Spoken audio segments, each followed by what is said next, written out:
Hello friends, आपका अपने channel study for genius में स्वागत है। फ्रेंड्स आज हम आप लोगों के लिए लेकर आए हैं बीएड सेकेंड ईयर का जो फर्स्ट पेपर है फ्रेंड, जो आपका पिछले साल हुआ था 2021 में, वो पूरा पेपर लेकर आए हैं फ्रेंड। बस आप लोग बने रहिएगा, पूरा पेपर कराएंगे विद सॉल्यूशन, वो भी 100 क्वेश्चन है, पूरे 100 के 100 क्वेश्चन है फ्रेंड। ये देखिए आप लोग बस बने रहिएगा, पूरे 100 क्वेश्चन की सीरीज़ लेकर आए फ्रेंड। अब आप जा रहे हैं करवाने, एक एक क्वेश्चन करवाएंगे विद डिस्कशन के साथ में, क्या जो ट्रिक्स वगैरह है सब कुछ बताएंगे इसमें हम एक वीडियो में फ्रेंड। तो आप लोग बस बने रहिएगा फ्रेंड्स। और चलिए फिर स्टार्ट करते हैं फ्रेंड्स, क्या क्या क्वेश्चन आपके बन सकते हैं फ्रेंड, जो भी आए हैं वो कराएंगे क्वेश्चन, ठीक है। चलिए स्टार्ट करते हैं फिर। देखिए फ्रेंड, फर्स्ट क्वेश्चन आपका है कि फर्स्ट क्वेश्चन है वैदिक काल से रिलेटेड है, वैदिक कालीन शिक्षा की अवधि क्या थी फ्रेंड। देखिए फ्रेंड, आपका जो पेपर होने वाले हैं 25 तारीख से हैं, 25 जून से आपके एग्जाम है, आप सभी लोगों को पता है, जिसमें से 75 क्वेश्चन अटैम्प्ट करने हैं और 80 नंबर का क्वेश्चन आपका होने वाला है, 80 मार्क्स का होने वाला है, और समय है 1.5 घंटा, मतलब 90 मिनट में 100 क्वेश्चन आपके आएंगे, जो कि 75 आपको अटैम्प्ट करने हैं। जो सही है आपको वही लगे, निगेटिव मार्किंग का कोई चांस नहीं है, ठीक फ्रेंड।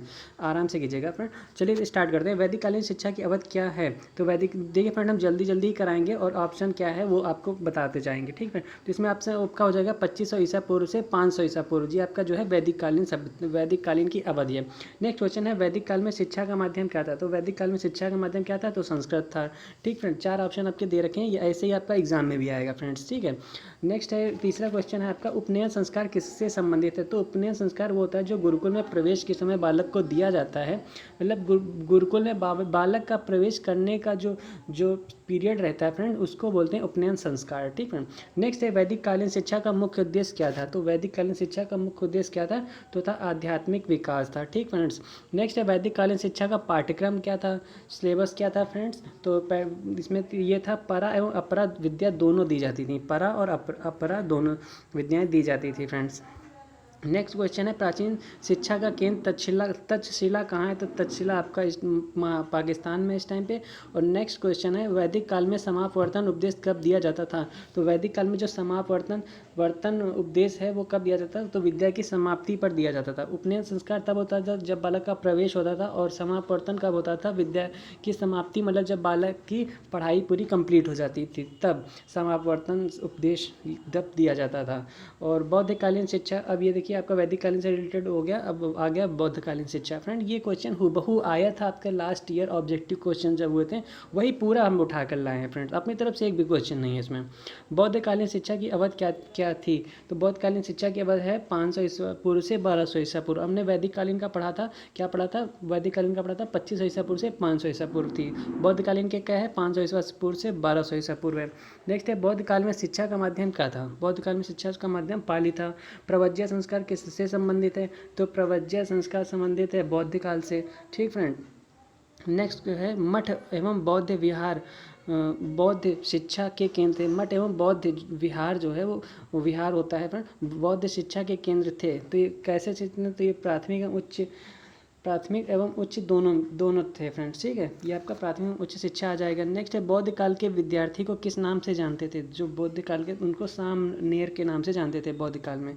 नेक्स्ट है बौद्धकालीन शिक्षा का मुख्य उद्देश्य क्या था, तो बौद्धकालीन शिक्षा का मुख्य उद्देश्य ये था कि ज्ञान की प्राप्ति करना, ठीक है, ज्ञान की प्राप्ति करना था। नेक्स्ट क्वेश्चन चलिए बात करते हैं। नेक्स्ट क्वेश्चन है 14 क्वेश्चन आपका है, नालंदा विश्वविद्यालय की स्थापना किसने की थी, तो किसने की थी, अशोक ने की थी।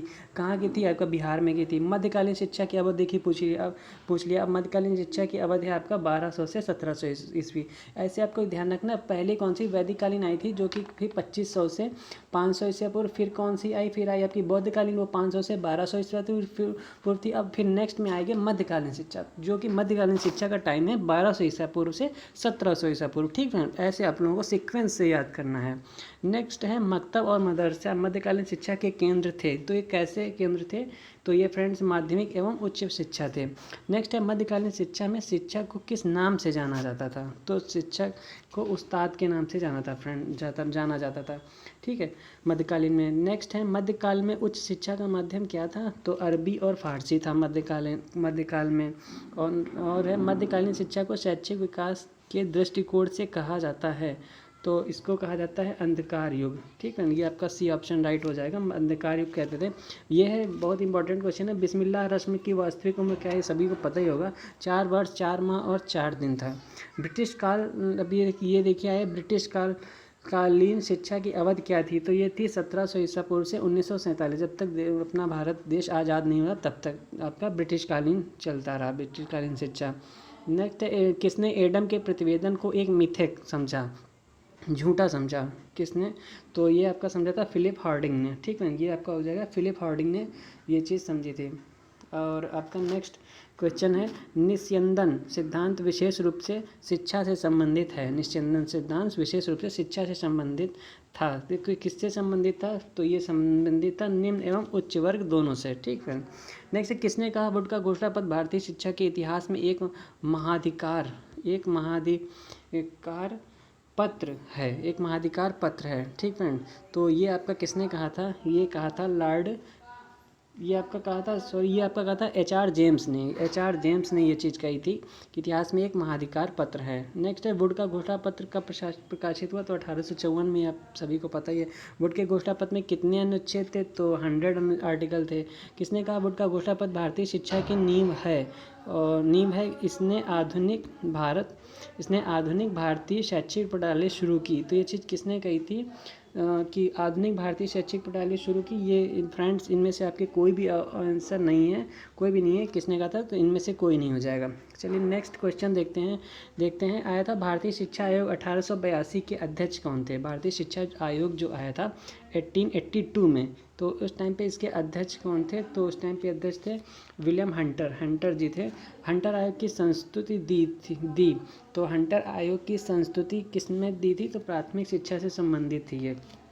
नेक्स्ट है, हंटर आयोग का गठन कब हुआ? तो हंटर आयोग का गठन हुआ था 1882 में। ये देखिए, हमने अभी आपको बताया ही था। केंद्रीय शिक्षा विभाग की स्थापना किसने की थी? केंद्रीय शिक्षा विभाग की स्थापना किसने की थी? तो ये की थी आपका केंद्रीय लॉर्ड कर्जन ने। फ्रेंड्स, बहुत ही अच्छा काम किया था लॉर्ड कर्जन ने, भले ही कर्ज लेके किया हो, लेकिन बट अच्छा काम किया था। सन 2001 में शिमला के शैक्षिक सम्मेलन किसने आयोजित किया था? सन 1901 में शिमला में शैक्षिक उन्नति किसने किया था? फ्रेंड्स, तो ये चीज़ की थी, ये भी लॉर्ड कर्जन ने ही किया था, शिमला में कर्ज लेके। सैंडलर आयोग का गठन कब हुआ था? तो सैंडलर आयोग का गठन आपका हुआ था 1917 में। और कलकत्ता विश्वविद्यालय आयोग के अध्यक्ष कौन थे? तो कलकत्ता विश्वविद्यालय आयोग के अध्यक्ष कौन थे? तो ये थे आपके माइकल सैंडलर। ठीक है, ये भी सैंडलर ही थे। और सैंडलर आयोग का प्रतिवेदन कितने अध्यायों में विभक्त है? तो सैंडलर आयोग का जो प्रतिवेदन है ये आपका जो है 13 में है। 13 भागों में आपका विभक्त है। वर्धा शिक्षा योजना के प्रवर्तक कौन थे? तो ये महात्मा गांधी जी थे। जाकिर हुसैन समिति ने बेसिक शिक्षा का प्रतिवेदन किस वर्ष प्रस्तुत किया था? बेसिक शिक्षा का प्रतिवेदन किस वर्ष शुरू किया था कि मतलब बेसिक शिक्षा सभी के लिए ज़रूरी है, इम्पॉर्टेंट है? ये किया था 1937 ईस्वी में। ठीक है, बेसिक शिक्षा जो है आपका बेहद इम्पॉर्टेंट है। तो ये आपका प्रतिवेदन जो है 1937 में हुआ था। बुनियादी शिक्षा में शिक्षा का माध्यम क्या था? तो बुनियादी शिक्षा में इसका माध्यम था मातृभाषा। और नेक्स्ट है सार्जेंट शिक्षा योजना। तो ये आपका हो जाएगा सार्जेंट शिक्षा 1944। सार्जेंट शिक्षा योजना के कितने अध्याय थे? तो ये इसके कितने अध्याय थे सार्जेंट शिक्षा आयोग के? तो आपके 12 थे। ठीक है, नेक्स्ट है विश्वविद्यालय शिक्षा आयोग ने अपना प्रतिवेदन सरकार को कब प्रस्तुत किया था? विश्वविद्यालय शिक्षा आयोग ने अपना प्रतिवेदन सरकार को कब प्रस्तुत किया था? तो ये किया था 1949 में। और विश्वविद्यालय आयोग का गठन कब हुआ था? तो ये हुआ था 1948 में। ठीक फ्रेंड्स, और नेक्स्ट है ग्रामीण विश्वविद्यालय स्थापना का सुझाव ये किसने दिया था? ये आपका कि ग्रामीण होना चाहिए, आपका विश्वविद्यालय शिक्षा आयोग ने दिया था। और नेक्स्ट है विश्वविद्यालय शिक्षा आयोग का गठन किसकी सलाह पर किया गया था? तो ये किया गया था केंद्रीय शिक्षा सलाहकार बोर्ड के द्वारा। और चलिए नेक्स्ट देखते हैं, विश्वविद्यालय शिक्षा आयोग में कुल कितने सदस्य थे? तो ये आपके 10 सदस्य थे विश्वविद्यालय शिक्षा आयोग में। और नेक्स्ट है विश्वविद्यालय शिक्षा आयोग की मुख्य संस्तुति क्या थी? तो इसमें मुख्य संस्तुति थी, इसमें आपका हो जाएगा उपयुक्त सभी पाठ्यक्रम सुधार एवं विकास भी था। 3 वर्ष का वो भी था, इसमें 3 वर्ष स्नातक डिग्री जो कि आपकी चल रही है, और प्रशिक्षण एवं शोध विकास भी है। मुदालियर आयोग की मुख्य संस्तुति क्या थी? तो मुदालियर आयोग ने जो बताया था, ये इन्होंने बताया था अपना, मुदालियर आयोग ने जो अपना दिया था, ये भी दिया था कि उच्चतर माध्यमिक विद्यालय भी होना चाहिए, विशिष्ट विद्यालय होना चाहिए, बहुउद्देशीय विद्यालय, मतलब सभी हो जाएगा। फ्रेंड इसका एक ट्रिक ये कही जाए कि अधिकतर क्वेश्चन आपके उपरोक्त सभी वाले ही होते हैं। अगर जिनमें 3 आंसर है, आपको अगर 2 लग रहा है कि सही है, तो आप ऑटोमेटिक तीसरा सही ही होता है। और अधिकतर चांसेस है है उपरोक्त तो सभी वाला ही ऑप्शन इसमें सही जा रहा है फ्रेंड्स। ये चीज़ अपना खुद का एक्सपीरियंस बता रहा है। माध्यमिक शिक्षा आयोग के अध्यक्ष कौन थे? माध्यमिक शिक्षा आयोग के अध्यक्ष आपके थे राधा कृष्णन जी थे। ठीक, माध्यमिक शिक्षा मध्य में राधा कृष्ण बसते हैं, ऐसे आपको ध्यान रखना है। माध्यमिक शिक्षा आयोग के प्रतिवेदन में कुल कितने अध्याय थे? तो ये आपके 14 थे। माध्यमिक शिक्षा आयोग में कुल कितने सदस्य थे? तो ये 9 सदस्य थे। मुदालियर आयोग ने अपना प्रतिवेदन सरकार के समक्ष कब प्रस्तुत किया था? मुदालियर आयोग ने अपना प्रतिवेदन किस वर्ष प्रस्तुत किया था? तो ये किया था 29 अगस्त 1953 ईस्वी में। ठीक है। नेक्स्ट है मुदालियर आयोग का कार्य क्षेत्र था। मुदालियर आयोग का कार्य क्षेत्र क्या था? तो ये आपका माध्यमिक शिक्षा था। ठीक फ्रेंड, माध्यमिक शिक्षा आपका हो जाएगा मुदालियर आयोग का। एंड नेक्स्ट क्वेश्चन देखते हैं। कोठारी आयोग ने संस्तुति की थी। कोठारी आयोग ने संस्तुति की थी आपका उपरोक्त सभी। स्वतंत्र एवं अनिवार्य शिक्षा, शैक्षिक अवसरों की समानता और भाषा का विकास, सभी हो जाएगा।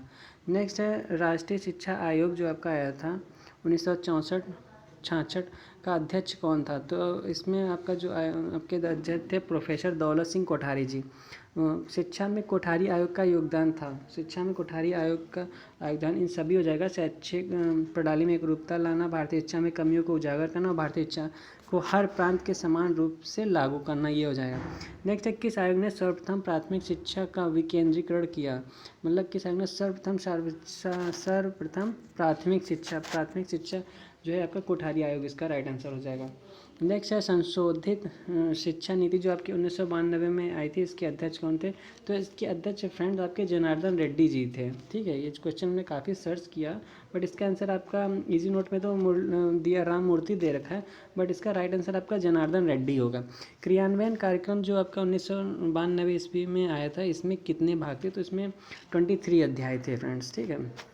राष्ट्रीय पाठ्यक्रम संरचना 2005 का लक्ष्य क्या था? संस्कृत का ये था कि शारीरिक और मानसिक विकास में समन्वय था, या फिर तो इसमें फ्रेंड यही आपका राइट आंसर हो जाएगा।